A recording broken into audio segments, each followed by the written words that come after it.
19-year Major League veteran before him, bet great. What brings you down to Myrtle Beach this week?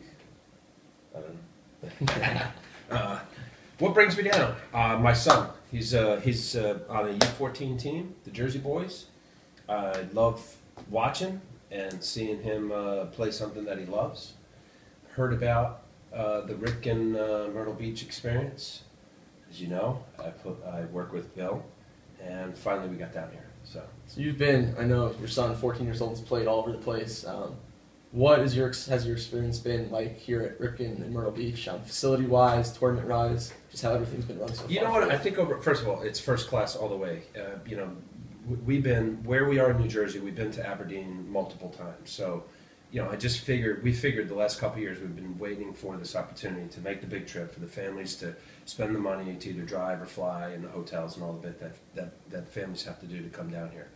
So we knew it was like all encompassing. So that's why I think ultimately it took, I've been with this team for 3 years, finally for us to come down.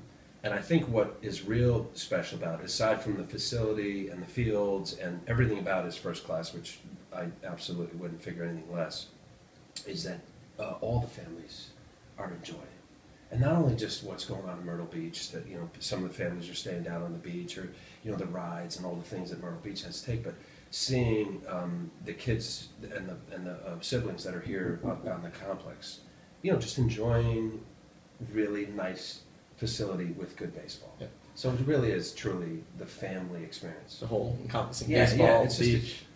And it's a vacation. Aside from these boys, wanting to win, and they got the coaches rallying, come on, let's go. They also sense that it's also a vacation, and it's not just about the experience of on the field and executing and winning and doing all the things that a baseball player wants to do, but we've been to the beach, and the boys are getting together, and they're thinking about the pizza party and all the other stuff. So it's good. So I know we spoke the other night. Your son, we watched him play a little bit. He's a slick fielding second baseman. He has what I dealt with being small at that age. And I know you were talking about how you're one of the bigger dads, and he's one of the smaller kids right now. What advice do you give to him, being a smaller kid on the field, and what advice can you give just to youth baseball players in general? Well, it's a good question, because I say two simple things, and it was part of my journey to the big leagues and staying in the big leagues. But there's two things that nobody should be able to or can do to you, and it's to out hustle and out work. And I always use that kind of mindset, even through my career of, whatever I needed to do to work on the field and off the field to be the best that I could be. You might be a really good player, I'm a good player, I'm going to bust my fanny to work as hard or harder than you. You might work as hard as me. So if when my son, who hasn't hit, he hasn't started his puberty and all that, I tell him one thing. I tell him three things when we get out of the car, no matter where I am. I said, be aggressive, don't be afraid to make a mistake, don't be out hustled, and don't be outworked. That's it. I don't talk about hits, I don't talk about strikeouts, I don't talk about any of that. I don't even talk about wins. Like, this is cool because the kids, they're absolutely at an age, they're competitive, obviously coming down here, spending a lot of money on these travel teams. Yeah, they want to win. But never do I talk about that. And then hopefully the caveat of the experience of reps and plays and getting in there and just whatever it is, whatever they're doing, that's subliminal.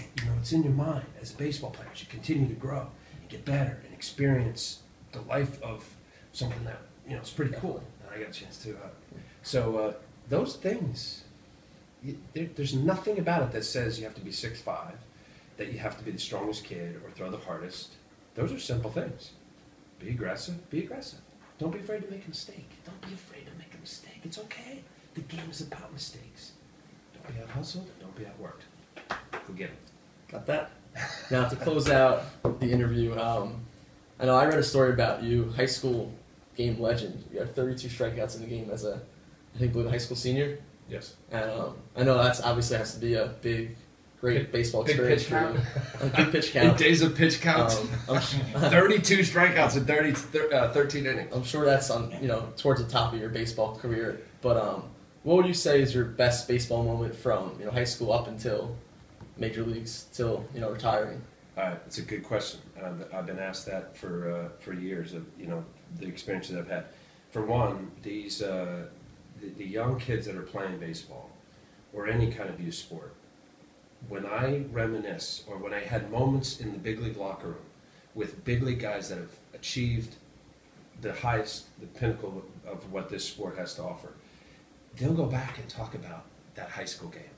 They'll talk about the Little League moment.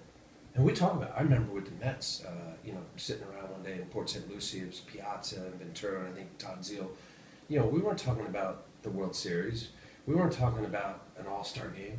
We were talking about Little League. We were. It was about moments that you could go back to, and that in its innocence of it all, of just really just playing and having fun. So with that said, the 32 strikeout in high school game, no question about it. State championship, never forget it. Little League, my most vivid memories about Little League, and I used to play in the Braves, ironically enough. I played for the Mets for a long time. Braves in my town was, if we won the game, the coaches would take us for ice cream. And if you were deemed the MVP, you got to get a sundae or a banana split. So every summer we would try to get the MVP because you wanted the banana split. Look how big I am. The fat guy ate a lot of banana splits. It helped out. I don't know, some big league moments. I threw a no-hitter. That was cool with the Marlins. I had a pretty cool game. I know you're a Mets fan. The 163rd game, against the Reds. That was a big moment because I had to get it done. I think my dad took me out of school for that one. Did he? Cool. I remember, moments as a kid too, watching games. Awesome. Well, thank you so much for your time. Yeah, man, my pleasure.